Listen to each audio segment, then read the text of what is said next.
नमस्कार. अध्याय क्रमांक 6, ओवी क्रमांक 235 ते 242. तहानेनी होऊनी व्याकुळ, सप्तधातूंचे सागर, पीतसे एका घोटात, कोरडे करी शरीरास. दोन्ही नाकपुड्यातून 12 अंगुळे वाहे वात, त्यास पुरते जखडून घाली आत. अपान तेव्हा येईवर, प्राणवरचा खाली जाय. भेटता प्राण अपान, षट्चक्रांचे उरती पदर. प्राणापानांचे हे मिलन, होतसे ऐसे सुलभ. कुंडलिनीचा तेथे क्षोभ, देई त्यांना हकलून. धातुजे सारे पार्थिव, करून टाकी सारे फस्त. पाण्याचाही सार अंश, टाकते चाटून पुसून. पंचमहाभूतातील,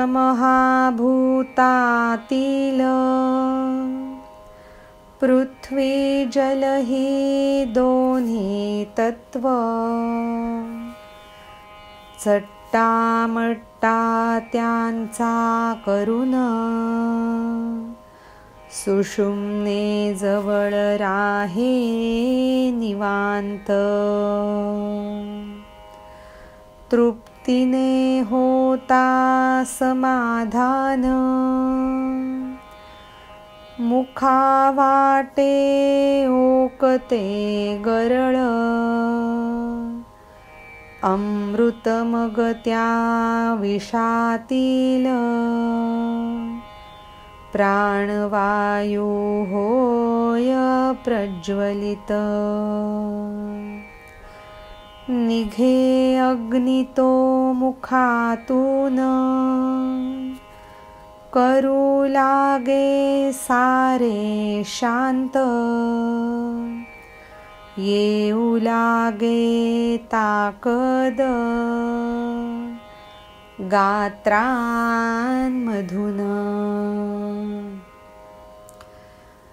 इतका सगळा शरीरभर व्यापार करून तहानेनी व्याकुळ झालेली ती कुंडलिनी सप्तधातूंचा म्हणजेच शरीरातल्या रस, रक्त, मांस, मेद, अस्थि, मज्जा आणि शुक्र अशा 7 धातूंचा सागर एका घोटामध्ये पिऊन टाकते आणि आपल्या शरीराला पूर्णपणे कोरडं करून टाकते. दोन्ही नाकपुड्यांमधून 12 अंगुळ जो वारा वाहत असतो त्याला पुरता जखडून आतमध्ये घालून टाकते. तेव्हा अपान वर यायला लागतो आणि प्राण जो वर असतो तो खाली जायला लागतो. जेव्हा प्राण आणि अपानाची भेट होते तेव्हा षट्चक्रांचे पदर उरतात आणि प्राण आणि अपानांचं हे मिलन इतकं सहजपणे घडतं तिथे कुंडलिनीचा क्षोभ होतो आणि ती तिथूनही त्यांना हाकलून देते. सगळे धातू जे जे पार्थिव आहेत, पृथ्वी तत्वानी युक्त आहेत, त्यांना ती फस्त करून टाकते आणि शरीरातला पाण्याचा सर्व अंशसुद्धा चाटून पुसून टाकते. पंचमहाभूतांपैकी पृथ्वी आणि जल ही दोन्ही तत्व त्यांचा चट्टामट्टा करून ही कुंडलिनी सुषुम्नेजवळ अगदी निवांत राहते. तृप्तीनी समाधान पावल्यानंतर मुखावाटे ती गरळ ओकते आणि मग त्या विषरूपी अमृतामध्येच प्राणवायू पुन्हा प्रज्वलित होतो. मुखामधून जो अग्नी निघतो त्यातून सगळं काही शांत व्हायला लागतं आणि पुन्हा गात्रांमधून एक निराळीच शक्ती यायला लागते. अध्याय क्रमांक 6, ओवी क्रमांक 235 ते 242. धन्यवाद. नमस्कार. अध्याय क्रमांक 6, ओवी क्रमांक 243 ते 250. नाड्यांचा होतसे अवरोध, वायूचे वैविध्य होई नष्ट, शरीराचेही नाही उरत काही धर्म. इडा पिंगला होतात एकतान एक रूप, सुटतात गाठी तीन, षटचक्रांचे सुटती पदर, दक्षिणेतील सूर्यवात, वामे मधला चंद्र, नाकासमोर धरता कापूस, न लागे त्यांचा शोध, बुद्धी होतसे निराकार, चैतन्यात होतसे विलीन, गंधशक्ती जी नासिकेस, सुषुम्नेत करते प्रवेश, चंद्रामृताचा तलाव, काठोकाठ भरतो वर, ढळते ते त्यातुनी अलगद, कुंडलिनीच्या मुखात, त्यात भरलेला रस, पसरतो सर्वांगात, प्राणवायू जाई मुरून, जेथल्या तेथ, तापलेल्या मुशीतील, मेण जातसे जसे निघून, उरतसे त्यात मग, ओतलेला रस भरून, वाटे जणू तसेच तेजोमय शरीराकार, पांघरुनी त्वचेचा पदर, प्रकटे मूर्तिमंत तेज. ह्यानंतर सर्व शरीरात असलेल्या नाड्यांचा जो अवरोध आहे, जो अडसर आहे, तो नष्ट व्हायला लागतो आणि वायूचं सुद्धा वेगळेपण हळूहळू उरत नाही. तसंच शरीराचेही काही धर्म उरत नाहीत. इडा आणि पिंगला ह्या सुषुम्नेच्या बाजूच्या 2 नाड्या, त्यासुद्धा एकतान आणि एकरूप होतात आणि त्यांमध्ये असलेल्या सगळ्या गाठी सुटून जातात आणि षटचक्रांचे सुद्धा पदर आता अगदी सुटे सुटे होतात. उजव्या नाकपुडीतला असलेला सूर्यवायू म्हणजेच जो स्वभावतः उष्ण असतो आणि डावीमधून वाहणारा चंद्रवायू जो स्वभावतः शीत असतो, ह्यांचा सुद्धा कुठे शोध लागेन असा होतो. अगदी नाकासमोर कापूस धरला तरीसुद्धा ते दोन्ही वायूचे प्रकार तिथे जाणवेनासे होतात. बुद्धीही तिथे निराकार होते आणि चैतन्यामध्ये विलीन होऊन जाते. नाकाला असलेली गंधाची जी शक्ती असते ती सुद्धा सुषुम्नेमध्ये प्रवेश करते. चंद्रामृताने काठोकाठ भरलेला तलाव जणू काही हे शरीर होऊन जातं आणि त्यामधून ढळलेलं ते अमृत कुंडलिनीच्या मुखामध्ये अलगद पडत असतं. हा अमृताचा रस सर्वांगामध्ये पसरतो आणि प्राणवायूसुद्धा जिथल्या तिथे मुरून जातो. जसं की तापलेल्या मुशीमध्ये जेव्हा मेण विरघळून जातं आणि अजिबात त्याचा अंशसुद्धा तिथे उरत नाही आणि आतमध्ये जे असतं ते म्हणजे आपण ओतलेला धातूचा रस तोही भरून राहिलेला असतो, तसंच जणू काही हा चंद्रामृताचा रस शरीरभर पसरून राहतो. शरीराला एक तेजोमय असा आकार येतो. जणू काही शरीराने त्वचेचा पदर पांघरून मूर्तिमंत तेजाचं रूप धारण केलेलं आहे अशी अवस्था होऊन जाते. अध्याय क्रमांक 6, ओवी क्रमांक 243 ते 250. धन्यवाद. नमस्कार. अध्याय क्रमांक 6, ओवी क्रमांक 251 ते 259. जसे ढगांचे आवरण सूर्यावरुनी होता दूर, अनावर होतसे तेज सूर्याचे त्या. त्वचावरण जे वरवर शुष्क कोरडे त्याचे पदर, कोंड्या समजाती झडून तैसे सहज. मग भासती ते अवयव मूर्तिमंत स्फटिक स्वरूप, सुंदर दिसे ते रूप रत्नबीजाचे जणू अंकुर. अथवा बनविली मूर्त संध्याकाळचे घेऊन आकाश रंग, अंतर्ज्योतीचे लिंग उजळले झळाळून. केशराने भरले पूर्ण वा ओतलेले अमृत, वाटे कधी ते क्वचित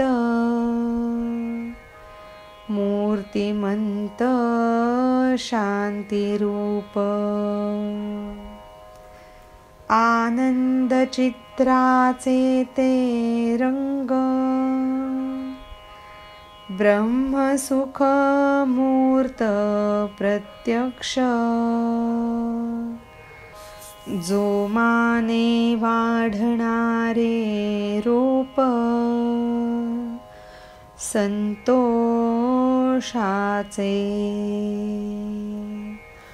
सोन चाफ्याचा कळा मोठा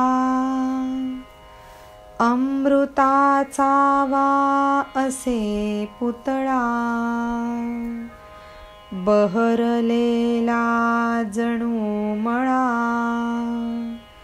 कोवळा कोवळा. मार्दव जे शरदातील चंद्रबिंब त्यातले टवटवीत, अथवा मूर्तिमंत तेज जणू झाले आसनस्थ। कुंडलिनी पिता चंद्रामृत, तेव्हा होते ऐसे शरीर। देहाचा पाहुनी आकार, यमही होई भयग्रस्त। शरीराचा आकार इतका प्रकाशमान होतो, जणू काही ढगांचं आवरण दूर झाल्यानंतर सूर्याचं जे तेज असेल ते आपल्या दृष्टीला अनावर होतं, तसाच अत्यंत प्रकाशमान असा देह होतो। त्वचेचं जे आवरण वरवर असतं तेही शुष्क आणि कोरडं असतं, त्याचेही पदर अगदी कोंड्यासारखे झडून जातात। मग जे अवयव दिसतात ते मूर्तिमंत स्फटिकाचं स्वरूप भासतात। असं ते सुंदर रूप जणू रत्नबीजाचे सुंदर प्रकाशमान असे अंकुर, अथवा संध्याकाळचे आकाशातले रंग घेऊन बनवलेली एक सुरेख मूर्ती, अंतर्ज्योतीचं लिंग ज्याच्यातनं झळाळून उठलेलं दिसेल अशीच काहीशी आकृती। केशरांनी पूर्णपणे भरलेलं किंवा अमृतानी ओतलेलं असं ते मूर्तिमंत शांतिरूप। आनंद चित्राचे जणू रंग, किंवा ब्रह्मसुखाची प्रत्यक्ष मूर्त, अथवा आनंदाचं किंवा संतोषाचं जोमाने वाढणारं रोपटं। एखादा सुंदरसा पिवळा धमक्क सोनेरी असा सोनचाफ्याचा मोठा कळा, किंवा अमृताचा पुतळा, किंवा अगदी कोवळा कोवळा बहरलेला सुंदरसा मळा, असंच त्या शरीराचं रूप दिसतं। किंवा असंही आहे, शरद ऋतूमधलं अत्यंत मार्दवपूर्ण आणि शांत असं शीत असं चंद्रबिंब जे अत्यंत टवटवीत भासेल अशी ती मूर्तिमंत तेजाची आकृती आसनस्थ झाल्याचा भास होतो। कुंडलिनीनी चंद्रामृत प्यायल्यानंतर शरीराची अवस्था अशी होते। हा देहाचा आकार बघून यमही भयग्रस्त होऊन जाईल की काय असं वाटतं। अध्याय क्रमांक 6, ओवी क्रमांक 251 ते 259। धन्यवाद। नमस्कार। अध्याय क्रमांक 6, ओवी क्रमांक 260 ते 267। वृद्धत्व होतसे नष्ट,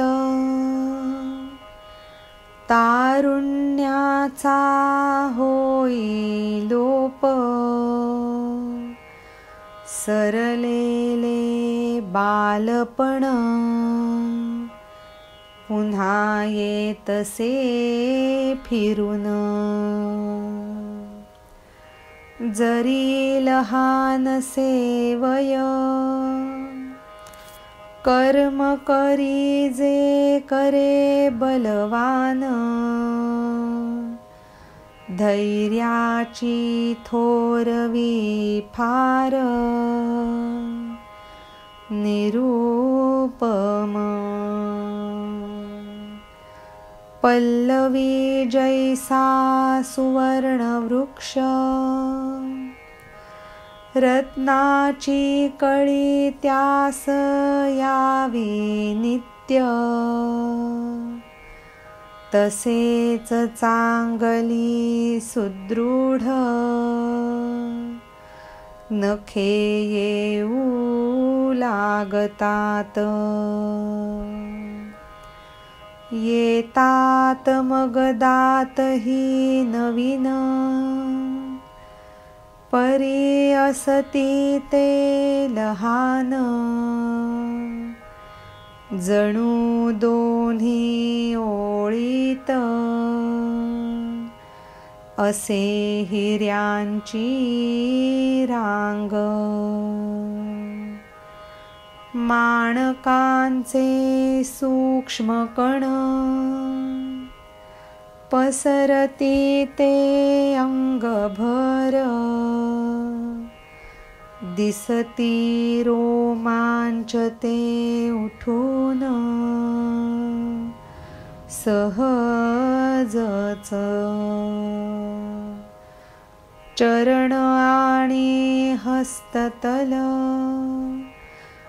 जणू काही कमळदल नेत्र होती तुके स्वच्छ करावे काय वर्णन परिपूर्ण होता मौक्तिक नाही मावत शिंपल्यात मग येई उकलून संधी त्याचा तसेच दृष्टी पापण्यात न मावता मावे त्यात दृष्टी असे ती आधीचीच व्यापून टाकते आकाशास. कुंडलिनी जागृत झाल्यानंतर शरीराची जी अवस्था प्राप्त झालेली असते त्यामुळे नंतर वृद्धत्व नष्ट व्हायला लागतं. इतकंच नाही तर तारुण्याचाही लोप होतो आणि जे सरलेलं बालपण आहे ते पुन्हा फिरून येतं. वय जरी लहान असलं तरी ते शरीर कर्म मात्र बलवान लोकांचं करायला लागते आणि त्यांच्यामध्ये धैर्याची किंवा संयमाची थोरवी ही अत्यंत निरुपम अशी असते. सुवर्ण वृक्ष जर का पल्लवित व्हायला लागला आणि त्याला रत्नांची छानशी कळी नित्य यायला लागली तशीच त्या शरीरामध्ये चांगली सुदृढ आणि अशी रत्नांसारखी सुंदर नखं यायला लागतात. मग दातही नवीन येतात. अगदी छोटे छोटे असतात पण जणू काही 2 ओळींमध्ये हिऱ्यांच्या 2 रांगाच. माणकांचे सूक्ष्म कण अंगभर पसरल्यासारखे भासतात आणि त्वचेवरचे सगळे रोमांच उठून दिसतायत असे ते लखलखीत सूक्ष्म माणिक कण दिसत असतात. पावलं आणि हाताचे तळवे म्हणजे जणू काही कमळाच्या पाकळ्या. डोळे सुद्धा इतके स्वच्छ होतात की त्याचं वर्णन तरी काय करणार. एखादा मोती जेव्हा पूर्ण तयार होतो तेव्हा तो शिंपल्यात मावेनासा होतो आणि मग त्या शिंपल्याचा सांधा आपोआप आणि सहजच उकलून यायला लागतो. तसंच दृष्टीही पापण्यांमध्ये मावता मावत नाही आणि डोळे अर्धोन्मिलित अवस्थेमध्ये उकलल्यासारखे दिसतात. आधीचीच असलेली दृष्टी पण आकाशालाही व्यापून टाकते. अध्याय क्रमांक 6 ओवी क्रमांक 260 ते 267. धन्यवाद. नमस्कार. अध्याय क्रमांक 6 ओवी क्रमांक 268 ते 275. सुवर्ण कांतीचा जरी देह अर्जुना तरी ऐक हलके पण त्यास वायू सम पृथ्वी आप तत्व नुरले त्यात पाहे मग समुद्रा पल्याड स्वर्गातील ऐके गुज मुंगीचे मनातील भाव ओळखितो वायुरूपी अश्वावर होऊ शकतो आरूढ पाऊल न बुडता पाण्यात चालतो तो त्यावर प्राणवायूचा धरुनी हात आकाश पायरी उतरून सुषुम्नेचा करुणी सोपान हृदयात जी झाली स्थिर कुंडलिनी जी जगन्माय सार्वभौम सुंदर ब्रह्मरूप विश्वबीजांकुरास दिला जिने आश्रय निराकार जी परब्रह्म परमात्म्याची पिंड खूण प्राणांची जी उघड उघड जन्मभूमी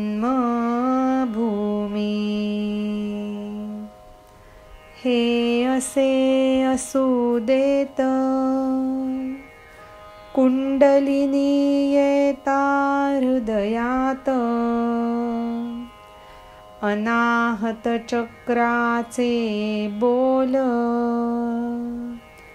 बोलू लागे तिच्या अंगा लागून बुद्धीचे जे आले ज्ञान ऐके शब्दांची अनाहत कुजबुज असा जो देह जो सुवर्णासमान दिसतो तरी पण त्याला वायूसारखा हलकेपणा असतो. त्या देहामध्ये त्या शरीरामध्ये पृथ्वी आणि जलतत्व मुळीसुद्धा उरलेलं नसतं. मग त्या देहाला समुद्राच्या पलीकडचं पाहायची शक्ती लाभते. त्याला स्वर्गातल्या गुजगोष्टीही ऐकता येतात. इतकंच नाही तर मुंगीच्या मनातले भावसुद्धा तो ओळखायला लागतो. वायुरूपी अश्वावरती तो आरूढ होऊ शकतो, म्हणजेच वायू वेगाने तो धावू शकतो. तसंच पाऊल पाण्यात न बुडू देता तो पाण्यावरून चालूही शकतो. प्राणवायूचा हात धरून आकाशाची पायरी उतरून सुषुम्नेचा जिना करून म्हणजे सुषुम्ना नाडीमधून हृदयामध्ये स्थिर झालेली जी कुंडलिनी, जी ह्या सगळ्या जगाची माय आहे, अत्यंत सार्वभौम आणि सुंदर असं ब्रह्मरूप, विश्वबीजाच्या अंकुराला जिने आश्रय दिलाय अशी ती कुंडलिनी, निराकार आणि परब्रह्म परमात्म्याची पिंड खूण, जी प्राणांची उघड उघड जन्मभूमी. तर असो, ही कुंडलिनी एकदा का हृदयात आली की अनाहत चक्राचे बोल बोलायला लागतात. तिच्या अंगाला लागून जे ज्ञान आलेलं असतं त्यामध्ये शब्दांची अनाहत कुजबूज ऐकण्याचं सामर्थ्य आलेलं असतं. अध्याय क्रमांक 6, ओवी क्रमांक 268 ते 275. धन्यवाद. नमस्कार. अध्याय क्रमांक 6, ओवी क्रमांक 276 ते 283. घोषाच्या कुंडांमधून नादचित्रांची रूपे सुंदर ओंकार आकारा सम बहुत रेखीव हे जे सारे अकल्पित घ्यावे कसे समजून लागे जे त्यासाठी मन आणावे कोठून ऐक पण अर्जुन सांगायचे गेलो विसरून वायूचा जोवरीना नाश, शब्द घुमतो हृदयात. अनाहत रूप तो मेघ, दुमदुमते मग आकाश. ब्रह्मस्थानाचे तेव्हा द्वार, उघडे आपोआप. कमळगर्भास्तव, मूर्ध्नस्थानातील आकाश. त्या महाआकाशात चैतन्य असते अतृप्त. अशा त्या चैतन्यास कुंडलिनी आणे हृदयात. स्वतेजाचा देऊन घास, शिदोरी करते अर्पण. बुद्धी जणुकी भाजी तेथ, हातात घेऊनी नैवेद्य. जेथे नाही पाहणार दुसरे कोण.